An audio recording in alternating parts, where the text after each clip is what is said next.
Okay, so we're going to be talking about the differences between asexual reproduction and sexual reproduction. And the biggest thing I think to remember when we're looking at the differences between asexual and sexual reproduction is, how each of them impact genetic variation in species. So we're going to start talking here. If you look down, we're on the sexual reproduction section of the doodle notes. So we're going to start with talking about plants. So just like animals, in plants, you're going to have male and female gametes. So right here, a gamete is defined as sperm or egg. And in plants, the gametes, the male and female gametes, they unite to produce a new offspring. So believe it or not, in plants, pollen is the male gamete. So pollen is plant sperm. And then in flowering plants, you also have the egg, and that's usually found like buried inside the flower. So here we've got like a little diagram, and you can see the egg is kind of right down here, and the sperm's going to have to travel all the way down this tube to access the egg, and that's how we're going to form our developing embryo or our zygote. So that's sexual reproduction in plants.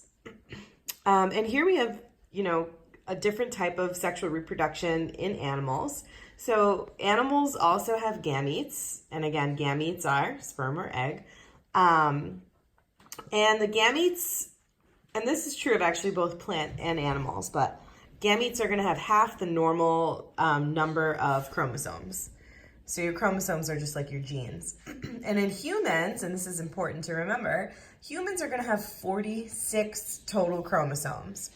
So when we're considering the gametes of a human, we've got our sperm and our egg, each of those is going to have a half a set. So in humans, we're going to have 23 chromosomes in a sperm, 23 chromosomes in an egg, and then when they get together to form the developing embryo or zygote, they're going to join their chromosomes together to form a total set of 46. So during fertilization, the two fuse together to form a zygote, otherwise known as a fertilized egg. So sexual reproduction occurs when you have two parents mixing their genes in order to produce an offspring. So in sexual reproduction, sorry about those shadows, the offspring are not identical. So the fact that, the offspring are not identical is actually awesome for animals and for anything that reproduces sexually, because it gives the offspring cool new, features that if for some reason the environment were to change would actually be an awesome advantage for that organism. So I like to think of the peppered moth as a good example of this, which we'll talk more about in class, but they come in both black and white. And there was this situation in the 1800s where the Industrial Revolution was like putting soot out into the atmosphere. And so peppered moths usually live on white, like birch trees. And the birch trees were turning black because of the soot.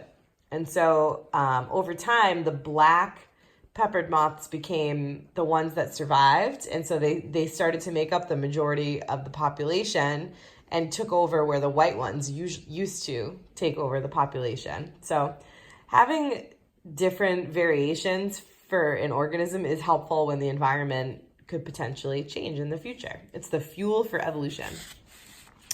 So the next thing we're going to talk about here is asexual reproduction. All right. So asexual reproduction occurs when one parent creates a genetically exact copy of itself, known as a clone. So you guys probably think of clones as being like sci-fi and like science and stuff, but actually clones are part of nature too, which is kind of cool. So asexually reproducing creatures can clone themselves. Imagine if I could clone myself. It'd be like 5 of me all around the room, making sure everybody's doing their work. So we've got a bunch of different types of asexual reproduction. First type here is budding. So we've got this cool little plant. The camera doesn't want to focus on it, but it's actually not a plant. It's like a weird microorganism. There it is, called a hydra. So Hydra undergo this process called budding, where they grow this little, see that little like evil head there, the little side shoot? And that guy is actually going to become the Hydra's offspring. So that little bud is going to eventually like head out into the world and be its own little Hydra creature. So we have like a whole second organism develop from what's called an outgrowth. Here we've got fission. So in fission, it happens a lot in like bacteria and amoebas and paramecium and like simple little single-celled organisms. That's when you take one cell and it like divides itself into two new cells, and both the new cells are identical to each other. It's called fission. In bacteria, it's called binary fission, but in everything else, we just kind of call it fission. You could probably use those two interchangeably. But yeah, that's where you just go, you snap your fingers and you've got two new guys. All right. And then here, this is pretty cool. This is called fragmentation. Oops, sorry. And in fragmentation, you can do this with plants, but some animals can do it too. So here we've got like a starfish. In fragmentation, you're going to take a fragment or a piece of the creature. So here you've got like a starfish with its leg. If you cut the leg off of the starfish, that leg's going to become a whole new starfish, which is pretty cool. And then the original starfish will just regrow like a new leg. So that's called fragmentation. You can do it with plants too. They're actually species of plants that you can like just buy and keep around your house, and you cut off a leaf and you plant it in a new pot of soil, and it'll grow into a whole entire new plant. I think spider plants, I think that's what they're called, are able to do that, which is pretty cool. So you could try that yourself. And then some things create spores. If you've ever had molds in, on your bread or like in your house or wherever, mold actually spreads through spores. So they create these tiny little balls, and those guys are like fully formed tiny versions of that organism, and they release like 10,000 of them into the air, and they're carried on the air to wherever they want to go. It's a super effective method of sending out tons and tons and tons of offspring. I think mold can send out like 10,000 offspring in one release of spores. So it's no joke. It's a pretty solid method of reproduction. And then this one's pretty cool if you like to garden. So this is called vegetative propagation. And in the picture, you can see it's a little strawberry plant. So strawberry plants send out what are called runners. And those runners sprout new daughter plants. So you can plant like one strawberry plant in the start of the spring or whatever, and by the end of the summer, you'll have like 7 new strawberry plants because of those little runners that shoot out and then new strawberry plants come out. I might be exaggerating about 7, but I'm pretty sure they can produce a whole bunch in one season. So it's a really effective strategy. And then this one is my favorite. It's super weird and rare. It's called parthenogenesis. It's so sometimes animals can actually reproduce asexually. Weird, right? So it can happen in any animal, but the ones that you find it in the most are usually like reptiles and sharks.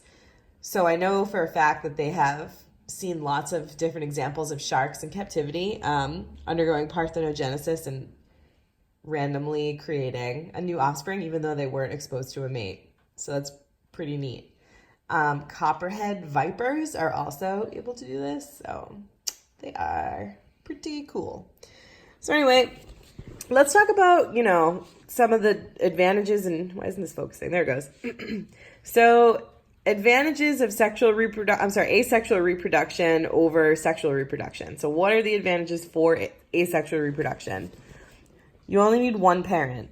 So you don't have to go and find a mate. You don't have to wait for a mate to choose you. You just do it, which is pretty cool. You can produce a ton of offspring really fast. So like with mold, they send out 10,000 spores, and then those spores are all new offspring. So it's really fast, and you can make tons and tons of new offspring. And it's super simple. It really doesn't require a lot of like deep thought. Disadvantages though, you have no genetic variation. So all your offspring, all the little hydra buds or whatever, your little amoebas, they're all going to be exactly the same. So, if there are any bad traits in the DNA of that organism, the strawberries are bad or whatever, they're going to be passed down to all the offspring. So that's tough. And then if your environment changes for whatever reason and it's hard to survive, asexually reproducing organisms are going to struggle to adapt because they don't have any changes to pick from. They don't have black and white moths that you can choose from in a bad environment. They just, it's easy for them to kind of like go extinct. So advantages for sexual reproduction. You end up with a lot of variation, right? If you look around the room right now and you look at all the people sitting near you, you've got people with dark skin, people with light skin, people with dark hair, light eyes, dark eyes, tall, short, all kinds of, and hitchhiker's thumb versus straight thumb. So like I have a straight thumb, but some people have hitchhiker's thumbs, which means they're like bent backwards. I can't do it, but some people have that. And those variations can help you adapt if the environment were to change for some reason. And that's how evolution works, which is what we're going to talk about soon. And then not all bad traits are passed on. So for example, if you carry like a bad recessive trait for some disease, but then you marry somebody who doesn't have it, then you're not going to pass it on to your offspring.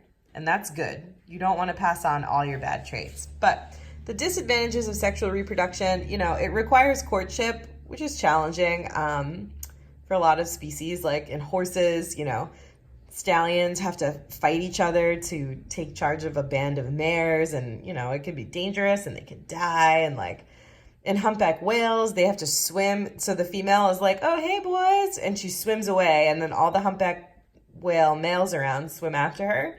And the whale that is able to follow her the longest amount of time and keep up with her and is the last one standing is the one who wins her heart. So, that's a long, drawn-out process, and there's some fighting along the way. So you don't have to, you do have to do a lot of that with sexual reproduction. You're going to produce a smaller population. I like to give the example of right whales. So back in the days where they used to hunt whales, it was called whaling. We used to do a lot of it here in New England. It's called the right whale because it was the right whale to hunt, and they would harpoon it from a boat and then like drag it to shore. So anyway, I digress. Why am I talking about that? Because right whales were hunted to near extinction, and now they're still one of the most endangered animals on Earth. And that's because their populations take so long to recover. Like, I think the right whale gestation period is like 2 years or something crazy long. And so it takes them forever to replace any animals that are lost from their population. So that's a disadvantage for them. And obviously sexual reproduction can be complicated by a whole bunch of different things, from long gestation periods to mate selection to all kinds of different stuff. But anyway, that is asexual versus sexual reproduction. Sorry my video is so shaky. I hope that helps. Bye.